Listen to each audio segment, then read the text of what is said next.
세상의 사람들은 모든 사람들이 다 마찬가지죠. 인간관계라는 것이 그냥 쉽게 이어지지 않는다라는 것을 알 수가 있죠. 어떤 뭐 특별히 가문이나 혈통이나 또 여러 가지 인맥, 또 출신 학교 등을 통해서 대부분의 그런 인맥들이 맺어지는 경우가 대부분이다라고 볼 수가 있습니다. 심지어는 뭐 같은 성씨라든가 고향 사람이라든가 이런 사람들 또 오랫동안 만나면서 겪으면서 서로서로가 어떤 인맥이 맺어지는 게 우리의 인간의 어떤 인간관계다라고 볼 수가 있습니다. 이렇게 어떤 동질성을 매개로 해서 인간관계가 이루어진다라는 것을 우리가 생각해 보면 오늘 본문에 나온 다윗과 요나단, 다윗과 요나단의 이 관계는 참 어떤 면에서 보면 우리의 상식을 뛰어넘는다라고 이렇게 볼 수밖에 사실 없는 것입니다.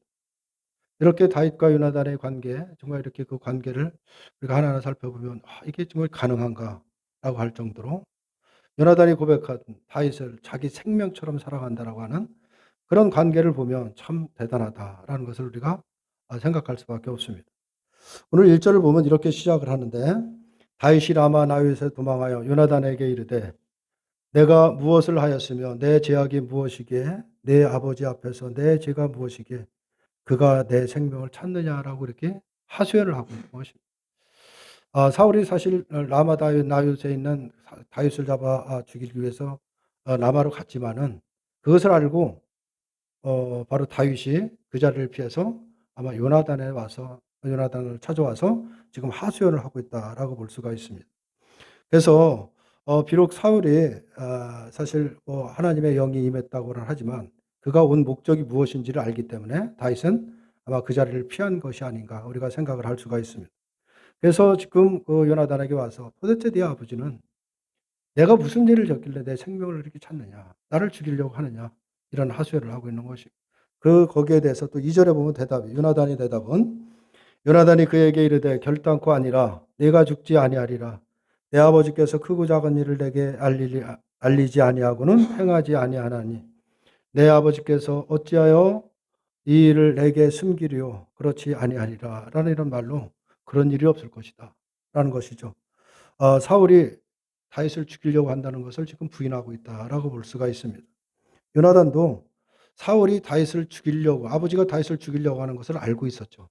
그 부분을 알고 있었는데 그러나 요나단은 사울에게 다윗을 죽이려고 하는 것이 얼마나 잘못된 것인가. 왜 또 다윗을 죽이려고 하느냐. 왜 죄를 지려고 하느냐를 하면서 9장 4-5 절에 4 절과 5 절에서 그렇게 하소연을 했었죠.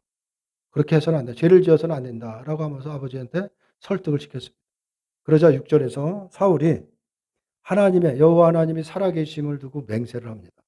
다시는 내가 다윗을 죽이지 않겠다라는 그런 맹세를 했는데 아마 요나단은 그 아버지 사울의 그런 모습을 보고 '절대 다윗을 죽이지 않을 것이다.'라고 이렇게 생각을 하지 않았나 우리가 추측할 수가 있죠. 더군다나 요나단은 사울이 다윗을 죽이고자 한다라고 한다면 자신에게 말하지 않을 리가 없다라는 것이죠. 모든 일을 나한테 얘기를 했기 때문에 다윗을 죽이려고 하는 말도 나에게 다 할 것이다라고 하면서 어 "그런 일은 없지 않겠느냐."라고 하면서 어떤 면에서는 지금 다윗을 위로하고 있다라고 볼 수 있습니다. 그러나 다윗은 사울이 아들인 요나단이 슬퍼할까 봐 또 그런 것을 무서워할까 봐 그런 사실을 알리지 않을 수도 있다라는 것이죠. 그런 걸 숨기기도 하고 숨기면서 할 일을 행할 수도 있다라는 것을 말하고 있는 거죠. 그래서 자신의 지금 내가 처한 위기가 어떤 위기인지를 지금 하소연하고 있습니다. 그리고 요나단은 사울이 다윗을 죽이려고 한다면 내가 그 모든 것을 좀 너를 도와서 어떻게든 네가 피해를 가지 않도록 너를 돕겠다라고 하는 것이 오늘 본문의 내용이다라고 볼 수가 있습니다. 이것을 두고 우리가 흔히 생각하는 것은 뭐냐면 다윗과 요나단의 우정에 대해서 우리가 이제 대부분이 말을 많이 하게 되죠. 다윗이 어려울 때 요나단이 돕는 그 내용을 주변의 친구들이 어려움을 빠지면 그 어려움에 빠진 친구들을 돕는 것이 참된 친구라는 교훈으로 삼는 것이 아마 오늘 본문의 내용이 아닌가 우리가 생각을 합니다. 그러나 이 본문의 이야기는 단순히 친구의 우정에 대한 어떤 교훈으로 우리가 돌릴 수는 없는 것입니다. 그런 내용으로 우리가 받아들일 수는 없는 것이죠. 우정에 대한 교훈이라는 건 세상에 얼마든지 많이 있습니다. 그보다도 더한 우정의 이야기들이 많고 교훈될 만한 것이 사실 세상에 얼마나 많이 있습니까? 물론 친구에 대한 우정이라는 맛이 뭐 잘못된 것은 아니죠. 친구 간에 우리가 살아가면서 어려울 때 서로 돕고 그렇게 우정을 끈끈한 우정을 유지하는 것은 어떤 면에서는 우리가 살아가는 데 대단히 중요한 부분이라고 할 수가 있습니다.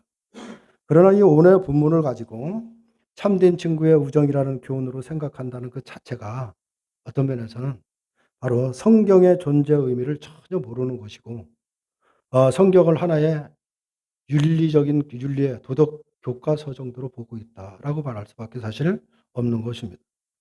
하나님께서 요나단의 말씀을 기록해서 우리에게 듣게 하신 이유, 또 그걸 또 우리가 말씀을 우리가 보게 하는 이유가 과연 친구가 어려울 때 돕는 그것이 진정한 친구라는 것을 교훈하려고 이 요나단의 이야기를 치렀겠느냐라는 것입니다. 이 부분을 우리가 한번 생각을 해야 됩니다. 친구를 도와주는 그 이야기가 과연 피로사 이 교회와 무슨 관계가 있느냐라는 것입니다. 이 부분을 생각해야 됩니다. 근데 사람들은 이런 이야기를 대단히 좋아하죠. 그런 우정의 이야기. 도덕적이고 윤리적인 이야기를 하면 대단히 사람들은 좋아하지만은 생명이니 진리니 이런 얘기를 하면 거부합니다. 싫어하는 것이죠. 그것이 상당히 부담을 갖게 된다라고 볼 수밖에 없는 것이에요. 왜냐하면 윤리적이고 도덕적인 이야기를 하면 얼마나 좋습니까? 착하게 살자. 남을 도와주자. 얼마나 좋습니까? 전혀 우리들에겐 그건 다 어떻게 보는 면에서 고상하게 들리는 것입니다. 그런 말을 많이 들어도 아무런 부담감을 느끼지 않죠. '그래 그렇게 살면 되겠구나.'라고 생각하고 또 때로는 그렇게 결심을 또 하기도 하는 것입니다.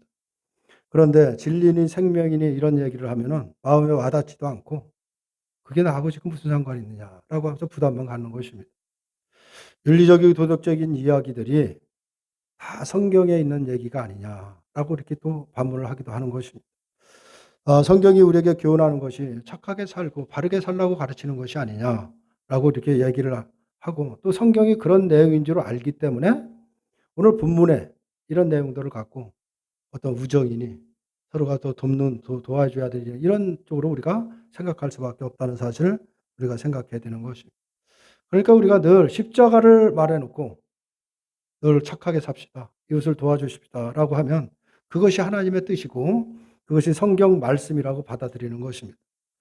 성경을 이렇게 우리가 알고 있으니까 또 이렇게 서로가 이렇게 말을 하다 보니까 서로 부담감이 없는 것이죠.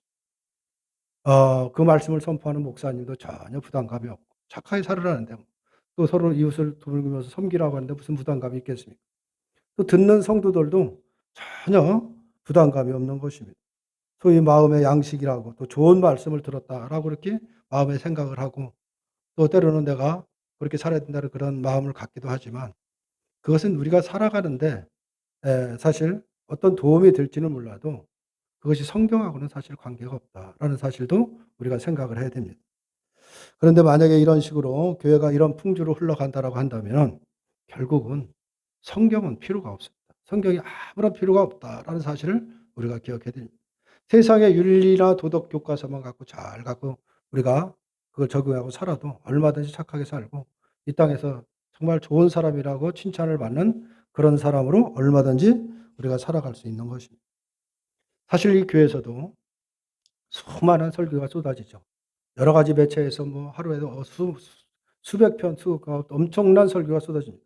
또 설교집이 엄청 많이 나와 있죠. 그러나 그 설교를 우리가 자세히 한번 살펴보면 거의 대부분이 도덕적이고 윤리적인 이야기다.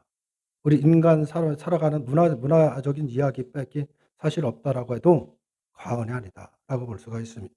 우리가 살아가는 어떤 살아가는데 우리가 살아가면서 성공하는데 내 일이 잘 되는데 어떻게 해야 되는가? 또 우리 도덕적으로 그리고 사람들한테 칭찬받고 욕 안 먹는 살아가는 것이 무엇인가라고 하는 그런 이야기들로 대부분이 채워졌다라고 해도 사실 틀린 소리는 아닌 것입니다. 피로 사신 교회의 이야기, 예수 그리스도의 십자가의 도에 대해서 찾아보기가 힘든다라는 것이 그 현실일 수도 있는 것입니다. 하여 그런 부분이라고 말할 수밖에 없습니다. 성도에게서 성경이 그냥 어떻게 보면 면에서는 하나의 그냥 장식용으로 사용할 뿐이지 뭔가 하나님의 말씀으로 여기고 그 말씀을 펴놓고 하나님의 말씀이 무엇인지 읽고 기도하고 묵상하면서 그 뜻을 찾아보려고 힘쓰는 그런 모습이 이미 지나갔다. 그런 시대를 우리가 살아간다라고 볼 수밖에 없는 것입니다. 그런데 우리가 명심해야 될 것은 뭐냐면 우리가 아무리 도덕적으로 착하게 살고 모든 사람에게 존경을 받고 모든 사람들에게 정말 선을 베풀면서 살아간다라고 할지라도 그것으로 우리들이 구원받는 것이 아니다라는 사실을 우리가 생각해야 되는, 그것이 우리들의 구원과는 전혀 상관이 없다는 사실을 우리가 깨달아야 되는 것입니다. 착하게 살면, 남을 도와주며 살면 사람들에게 인정을 받습니다. 저 사람은 사람이 좋은 사람이 인정을 받을지는 몰라도 하나님께서 그들을 나의 백성이라고 부르지는 않는다라는 사실을 우리가 반드시 기억해야 되는 것입니다. 또 하나 우리가 생각해야 될 것은 이 성경이라는 것을 우리가 너무나 잘못 알고 있는 것입니다. 성경을 우리가 이해하고 해석하는데 늘 우리가 생각하는 건 뭐냐면 우리의 삶에 늘 적용을 하려고 하는 것입니다. 우리의 문화에 적용하려고 하고, 그러다 보니까 이런 도덕이나 윤리에 늘 가깝게 해석을 하게 된다라고 볼 수밖에 없는 것이죠. 성경은 우리의 삶을 다루는 것이 아닌 것입니다. 성경은 우리의 생명을 다룬다는 사실을 우리가 놓쳐서는 안 되는 것입니다. 우리의 영혼의 문제를 다루는 것이지 우리의 삶의 문제를 다루는 것이 아닌 것입니다. 이 영혼의 문제, 이 구원의 문제를 다루고 구원받은 백성이, 하나님 나라의 백성이 이 땅을 살아갈 때 이 삶을 어떻게 해석해야 될 건지, 어떤 시각으로 바라봐야 되는지를 말씀을 하고 있는 것입니다. 그것이 성경인 것입니다. 그래서 하나님 나라의 백성이 살아가는 방법이 다른 것이고 바라보는 것이 다르다는 것이 바로 거기 있는 것입니다. 근데 우리가 여전히 예수를 믿고 성경 말씀을 들고 다니지만은 여전히 세상과 다르지 않는 모습으로 우리가 늘 해석을 하려고 한다면 이건 대단히 성경을 잘못 보고 있다라는 사실을 먼저 우리가 이해를 해야 되는 것입니다. 그런 시각으로 오늘 본문 말씀도 봐야 된다라는 사실을 우리가 기억해야 됩니다. 하나님께서 중요한 것은 우리들을 윤리적이고 도덕적으로 착한 사람이 살게 하기 위해서 예수님을 보내셨느냐라는 것입니다. 이 부분을 생각해야 되는 거예요. 하나님의 예수님을 보내신 것은 우리를 착하게 살라고 보내신 것이 아니라 하나님의 백성을 삼으려고 예수님을 보내셨다는 것을 우리가 잊어서는 안 되는 것입니다. 우리가 예수님을 믿었으면 착하게 살아야 되지 않겠습니까? 반문할 수 있겠지만 예수를 믿어 도덕적이고 착한 열매를 맺는다라는 것은, 세상적인 착한 열매를 맺는다는 건 성경 어디에도 없다는 사실을 우리가 기억해야 됩니다. 하나님께서 우리를 착한 사람이 되기 위해서 예수님이 보내신 것이 아니라는 것을 우리가 분명히 깨달아야 돼. 이걸 잊어서는 안 되는 것입니다.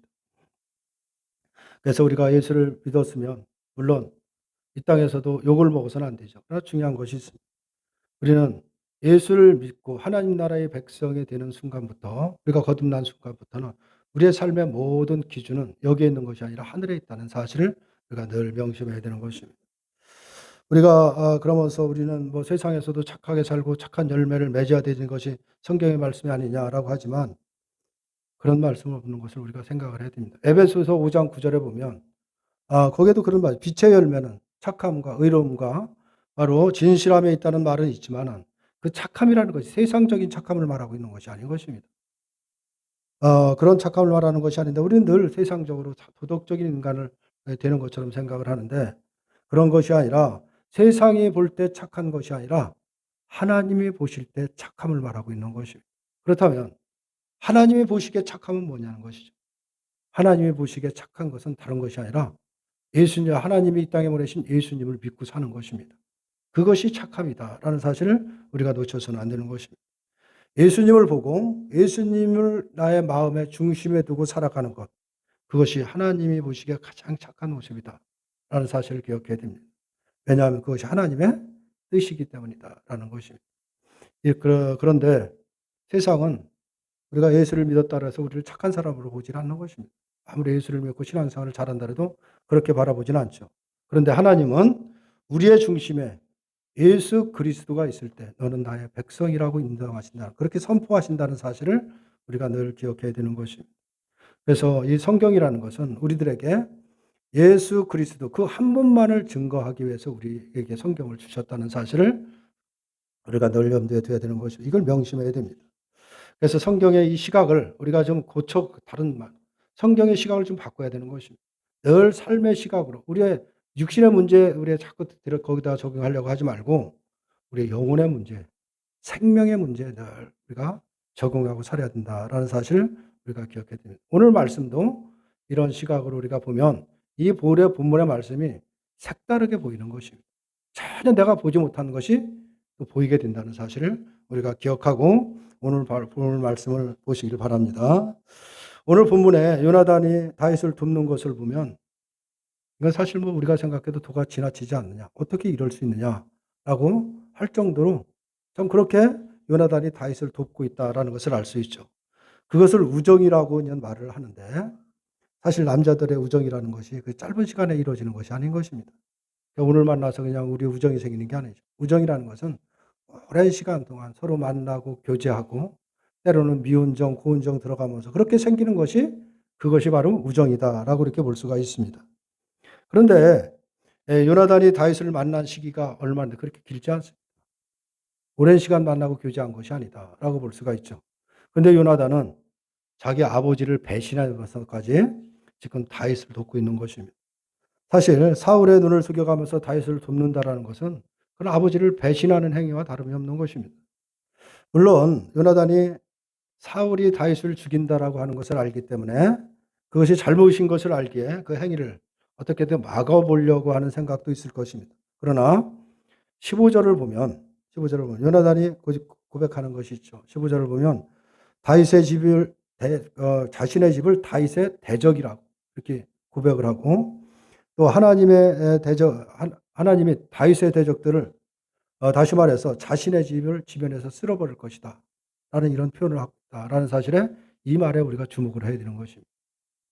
이것을 보면 요나단은 단순히 우정의 차원을 넘어서서 지금 다윗을 돕고 있다는 사실을 우리가 기억해야 됩니다. 아무리 우정이 좋다 한들 친구 앞에서 자신의 가문을 멸망받을 그런 가문이다. 하나님이 우리 가정을 쓸어버릴 것이다. 이런 표현을 한다는 것은 사실 쉬운 것이 아니다라는 것을 알 수가 있습니다. 그런데 요나단은 자신의 가문을 하나님에게서 끊어질 멸망의 가문으로 보고 있다는 것입니다. 그렇다면 과연 요나단이 무엇을 바라보고 있기 때문에 무엇을 기준으로 해서 자신의 가문을 그렇게 바라보고 있느냐라는 것입니다. 그리고 다윗에 대해서는 왜 그토록 깊은 그 호의를 보이고 있느냐라는 것이죠. 우리는 이러한 요나단을 통해서 요나단이 이렇게 바라보는 그런 시각을 통해서 우리에게 참으로 중요한 것이 무엇인가를 우리가 배워야 되는 것입니다. 이것을 오늘 말하려고 하는 것입니다. 사실 요나단은 사울의 아들로서 사울의 후계자죠. 사울에 이어서 왕위를 이어받을 사람이 지금 요나단이라고 볼 수가 있습니다. 다시 말해서 그런 위치에 있는데 그런데 다윗이 바로 이스라엘의 왕으로 택함을 받은 자로 등장을 하고 있는 것입니다. 그렇다면 요나단은 다윗으로 인해서 왕위를 포기해야 되는 그런 상황에 있다라고도 볼 수가 있죠. 이런 입장을 우리가 생각한다면 요나단도 사울을 도와서 다윗을 죽이는데 적극적으로 아버지를 도와야 되지 않느냐라는 것이죠. 그것이 우리의 대부분의 일반적인 생각이다라고 볼 수가 있습니다. 사울이 다윗을 죽이려고 하는 것이 바로 그런 이유에도 있다라고 볼 수가 있습니다. 그래서 사울이 말한 것처럼 다윗이 살아있으면 그 요나단의 그 왕위가 온전하지 못하다. 그러니까 왕위로 내려갈 수 없다라는 것을 그 자리가 그 자신의 왕권이 그 모든 것이 흔들릴 것을 두려워했기 때문에 지금 다윗을 죽이려고 한다라는 것을 알 수가 있습니다. 그런데 요나단은 지금 다윗을 돕고 있다는 것입니다. 이 부분인 것이죠. 그것은 결국 왕이라고 하는 자익의 지위보다 더 중요한 것이 바로 요나단에 있었음을 뜻하고 있는 것입니다. 내가 왕위를 물려받는 것보다도 더 중요한 것이 있고 더 소중한 것, 놓칠 수 없는 것이 요나단이 봤기 때문에 지금 다윗을 돕고 있다는 사실을 우리가 주목해야 되는 것입니다. 그리고 중요한 것은 뭐냐?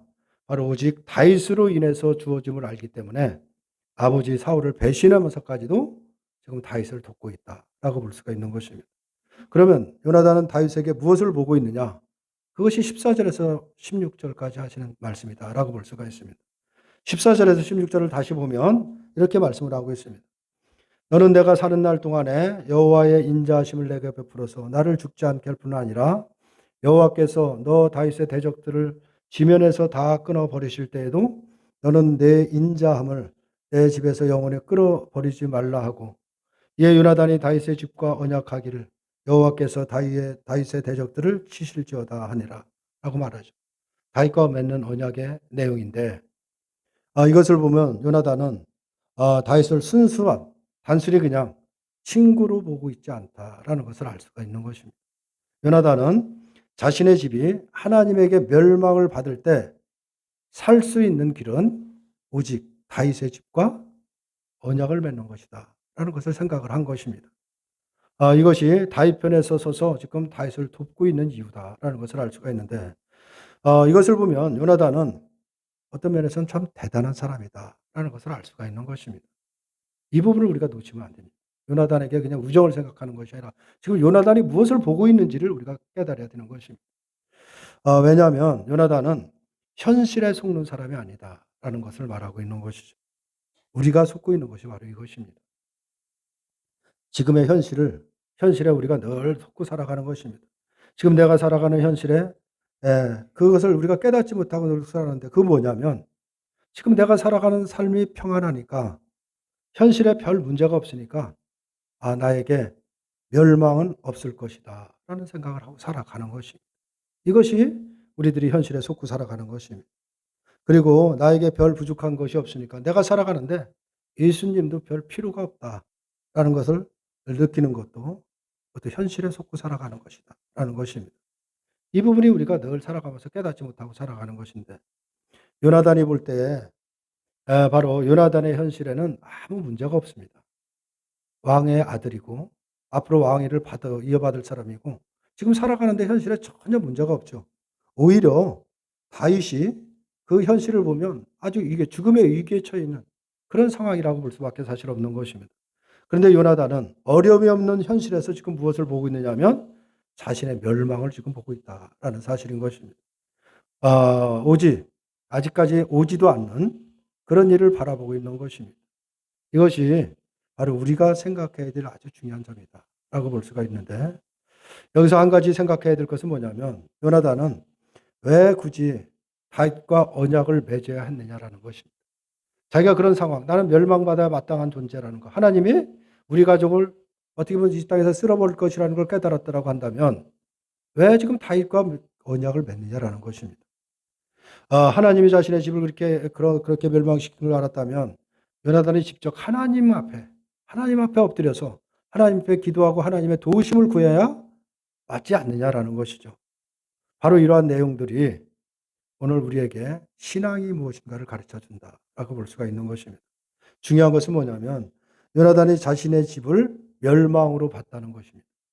그 이유는 뭐냐면 사울이 다윗을 죽이려고 한다는 것에서 그것을 보고 있는 것입니다. 그러면 요나단은 사울이 다윗 한 사람을 죽이려고 하는 것을 왜 하나님에 의해서 멸망을 받아야 되는 것을 생각했느냐라는 것이죠. 어린 다윗 하나 죽인다고 해서, 사울은 왕입니다. 그 나라의 왕이고 다윗은 한 어린 아이에 불과합니다. 왕이 어린 아이를 하나 죽였다라고 해서 그것은 단지 그냥 윤리적으로 악한 행위로 하나의 여길 것에 지나지 않는 문제인데, 그것을 가지고 왜 그렇게 바라보고 있느냐라는 것이죠. 요나단은 바로 다윗이 골리앗을 이긴 사건에서 여호와의 구원을 받다라고 볼 수가 있습니다. 하나님이 골리앗 앞에서 이스라엘을 구원하기 위해서 다윗을 세우셨다라는 것을 깨달은 것입니다. 골리앗과 싸울 때 다윗이 나가서 골리앗을 죽이게 되죠. 그 싸움에서 요나단이 본 것이, 하나님이 바로 이스라엘의 구원을 위해서 다윗이라는 저 사람을 세웠구나라는 것을 깨닫게 됐다라고 볼 수가 있는 것이죠. 결국 요단에서 있어서 다윗이라는 것은 그냥 다윗이 아니라 하나님이 이스라엘을 구원하시기 위해서 세운 하나님이 택한 자였던 것입니다. 그러므로 그러한 다윗을 죽이려고 한다는 것은 하나님의 구원을 해방하는 대적의 모습이 되는 것이고, 따라서 멸망에서 건진받을 수 있는 길은 오직 하나님이 택하신 다윗과 언약을 맺는 길밖에 없다라는 것을 요나단이 깨달았다라고 볼 수가 있는 것입니다. 우리는 이러한 요나단을 보면서 진정으로 우리도 우리의 신앙을 한번 생각을 해봐야 되는 것입니다. 과연 나는 무엇을 보고 살아가는지, 무엇을 이 땅에서 중요하게 여기고 살아가는지를 한번 우리가 진지하게 생각을 해봐야 됩니다. 요나단은 자신의 집의 멸망을 받습니다. 그렇기 때문에 요나단에게 가장 중요한 것은 뭐냐면 그 멸망에서 살아나는 것이다 라고 볼 수가 있는 것입니다.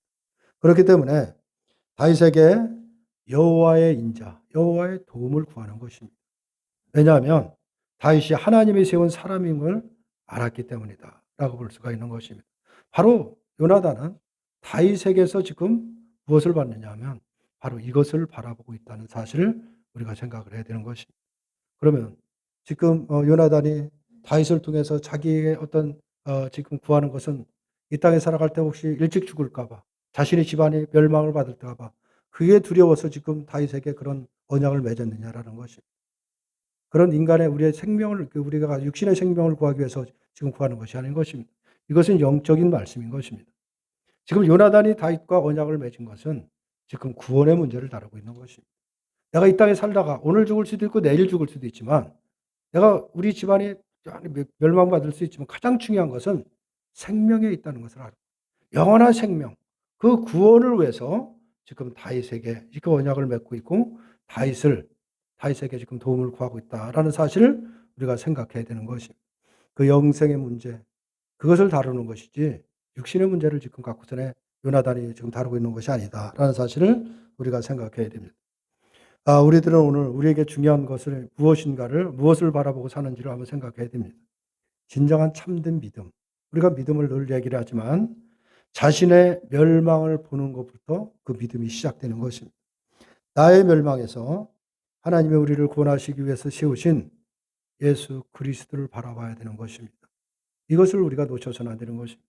멸망으로부터 시작해야 하는 것은, 멸망은 바로 세상에 대한 우리의 욕심과 꿈이 헛된 것이라는 것을 깨닫게 하기 때문에 그런 것입니다. 다시 말해서 오직 예수 그리스도로 인한 그 생명을 가장 소중히 여기는 거야말로, 그 생명이, 그 영생이, 그 구원이 얼마나 중요한 것인가를 깨닫고 소중히 여기는 것이, 그것이 참된 믿음이다 라고 말하고 있는 것입니다. 그런데 자기의 멸망을 보지 않고 우리들이 늘 예수님을 바라보기 때문에 예수는 단지 내 구원을 위해서 세상에 오신 분으로만 여기는 것입니다. 그러니 세상에서 어떻게 살든 그냥 내가 필요한 거 채워가고 그냥 우리가 신앙생활이라고 교회만 왔다 갔다 다니면 된다라고 생각하는 그런 잘못된 믿음에 머물러 있다라는 사실을 우리가 생각해야 되는 것입니다. 우리가 살아가는 우리의 삶의 현실을 어떤 시각으로 바라보느냐, 이것은 대단히 우리 신앙생활에서 중요하다라고 볼 수밖에 없는 것입니다. 요나단이 다윗을 바라보는 그 시각이 우리에게 있어야 되는 것입니다. 요나단 갖고 왔던 시각으로 바로 우리가 예수 그리스도를 바라봐야 된다라는 것입니다. 그럴 때 우리는 오직 예수님 편에서 살아갈 수가 있는 것입니다. 나의 집안은 여호와께 끊어짐을 받게 되는 것이고 거기에서 죽지 않는 길은 오직 여호와의 도우심을 구하는 것뿐밖에 없는데, 그러나 여호와의 그 도우심이라는 것은 다윗을 통해서 베풀어진다는 것을 알기 때문에, 그러므로 다윗 편에 서는 것이 사는 것이다. 이런 생각을 한 요나단처럼 우리가 그런 시각으로, 그런 생각으로 우리가 예수님을 바라봐야 된다는 것입니다. 우리가 어떻게 예수님을 어떤 마음으로 바라보는가를 깨닫게 하는 말씀인 것입니다. 우리가 만약에 이것을 잊어버리면 우리의 인생에서 가장 중요한 것을 놓친다라는 사실을 우리가 생각해야 됩니다. 예수님을 믿는다고 하는 우리의 관심, 어디에 있느냐라는 것이죠. 세상에 살아가는 문제 때문에 늘 우리가 거기에 머물러 있는지, 아니면 자식의 문제인지, 아니면 사업의 문제인지 우리가 한번 생각을 해봐야 돼요. 그러나 중요한 것은 이러한 문제들이 멸망 속에서 무슨 의미가 있느냐라는 것입니다. 멸망당한다라고 한다면 무슨 의미가 있느냐. 영원히 저주받는다라고 한다면 그 무엇이 잠깐 살다 가는 이 세상에 그것이 무슨 그 의미가 있느냐를 우리가 생각해야 되는 것입니다. 아무런 의미가 없는 것들이다라는 것을 우리가 깨달아야 됩니다. 지금 내가 멸망받는 순간에 자식이 잘 되고 하는 사업이 잘 되고 모든 일들이 승승장구한들 내가 지금 멸망받고 있다라고 한다면 그게 무슨 의미가 있겠느냐. 우리가 한번 생각을 해야 되는 거죠. 그건 중요한 문제가 아닌 것입니다. 그런데 우리가 멸망을 보지 못함으로 인해서 여호와의 도우심을 구하지 못하고 있는 것입니다. 여호와의 인자에 대해서도 별 필요성을 느끼지 않고 산다라고 볼 수밖에 없는 것이죠. 그냥 필요하다고 한다면 우리의 삶에 필요한 것, 내 육신의 그 편안함을 위해서 채워주실 것만 우리가 늘 바라보고 살아가는데 그것이 중요한 것이 아니라는 것을 우리가 깨달아야 되는 것입니다. 바로 이 요나단은 그 삶의 현실은 아무런 문제가 없는 사람입니다. 그러나 그는 자신의 멸망을 바라봤다는 사실을 우리가 기억해야 되는 것입니다. 하나님이 요나단에게 내가 너의 집안을 멸망시킬 것이다 라고 하는 어떤 특별한 계시를 내려준 것이 아닌 것입니다. 특별한 음성을 들려준 것도 아니라는 사실을 우리가 기억해야 됩니다. 다만 다윗이 골리앗을 물리치는 사건에서 다윗이 누구인지를 알았던 것입니다. 그리고 그러한 다윗을 대적하는 것이 곧 멸망받는 것이다라는 것을 깨달은 것입니다. 왜냐하면 바로 하나님이 그 다윗을 세워서 일하신다는 것을 알았기 때문에 그런 것입니다. 근데 우리는 멸망에 대한 경고가 담겨 있는 이 하나님의 말씀을 대하면서도 사실 멸망을 무시한 채 살아가는 것입니다. 예수님 편에 서서 살아가지 않는 우리 자신을 보면서 늘 그 입술로는 고백하지만 여전히 세상 한 중심에 서서 나의 욕망에 묻혀 살아가는 것을 우리 스스로 깨달으면서도 그것이 멸망의 모습임을 보지 못하고 있다라는 사실인 것입니다. 그러니 구하는 것은 십자가에 담겨 있는 여호와의 도우심이 아니라 바로 세상의 모든 국한된 것뿐이다라고 볼 수밖에 없는 것입니다. 믿음은 다른 것을 믿음이라고 하는 것입니다. 내가 어떤 존재, 내가 어떤 처지인지를 깨닫고 거기서 헤어나오기 위해서, 거기서 살아나기 위해서 여호와의 바로 그 도우심을 구하는 것. 그것이 믿음이라고 볼 수가 있는 것입니다. 나의 멸망에서 구하고 살리는 것은 다른 것이 없는 것입니다. 오직 여호와의 도우심뿐임을 우리가 분명히 알고 그 도우심이 예수 그리스도를 통해서 주어진다는 것을 우리가 알기 때문에 바로 우리가 주님만을 바라보는 것. 그것이 믿음이다라고 볼 수가 있는 것입니다. 자신의 멸망을 바라볼 때 나를 불쌍히 여기소서 나는 죄인이라는 이런 고백이 우리의 심령부터 흘러나올 수밖에 없는 것입니다. 나에게 방법이 없다는 것을 알기 때문에 그래서 나를 살리신 나를 살리시기 위해서 보내신 그 예수 그리스도가 우리에게 전부일 수밖에 없는 것입니다. 그래서 그분 중심으로 살아갈 수밖에 없다라는 것입니다. 바로 하나님은 그러한 믿음을 우리에게 보고 있다는 사실을 우리가 기억해야 되는 것입니다. 요나단이 자신의 가문의 멸망을 보게 되었을 때 다윗이 곧 자신의 생명을 보게 된 것입니다. 그래서 다윗을 자기 생명같이 사랑한다라고 이런 고백을 하게 된 것입니다. 오늘 우리들의 생명은 누구에게 있느냐? 바로 예수 그리스도에게 우리의 생명이 있다라는 사실을 우리가 기억해야 됩니다. 하나님의 저주와 심판에서 우리를 구하시는 것은 예수님이 베풀어 주신 바로 여호와의 인자하심이다라는 것입니다. 이것을 우리가 외면하고 이것을 우리가 깨닫지 못하고 살아간다면 어떻게 우리가 성도라고 말할 수가 있겠느냐라는 것입니다. 우리들의 모든 마음을 다른 데 두는 것이 아닌 것입니다. 오직 예수 그리스도에게 집중해야 된다라는 사실을 우리가 기억해야 됩니다. 예수님이 곧 나의 생명이라는 것이 말 한마디로 그냥 고백되는 것으로 끝나는 것이 아닌 것입니다. 그것은 우리의 삶이 그것을 보여줘야 된다. 우리의 삶에서 그것이 나타나야 된다. 그러려면 예수 중심으로 살아가야 된다라는 것을 말하고 있는 것입니다. 우리는 예수님을 떠나서는 아무것도 할 수 없는 것입니다. 아무것도 할 수 없다라는 것은 생명에 대해서 내가 할 수 있는 것은 아무것도 없는 것입니다. 구원에 대해서 내가 할 수 있는 것은 아무것도 없다라는 것입니다. 앞서 말한 대로 요나단이 자신의 구원을 위해서 하나님께 직접 기도하지 않는 이유, 그 이유가 무엇인가를 우리가 한번 생각을 해봐야 되는 것입니다. 하나님은 오직 택한 자 다윗을 세워서 일하신다는 것을 알았기 때문이다라는 것이죠. 그러니 요나단은 다윗 중심이 되지 않을 수가 없는 것입니다. 아버지를 배신하더라도 다윗 중심으로 살 수밖에 없는 것이 요나단이다라고 볼 수가 있는 것이죠. 이 점을 한번 우리가 깊이 생각해야 되는 것이지. 결국 우리는 누구 중심으로 살아가야 된다. 그것은 오직 예수 그리스도 중심이다라고 볼 수밖에 없는 것입니다. 우리가 다시 한번 깊이 생각하면 오늘 당장 하나님이 우리의 영혼을 불러가신다. 오늘 당장 우리의 영혼을 부르신다면 나의 가장 귀하고 가치 있는 것이 무엇이라고 생각하느냐라는 것입니다. 내가 죽음을 앞두고 마지막 말을 남긴다라고 한다면 과연 무슨 말을 남기겠느냐라는 거죠.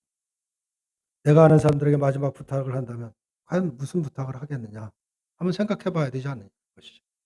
우리가 잘 아는 한경직 목사님이라고 잘 아실 것입니다.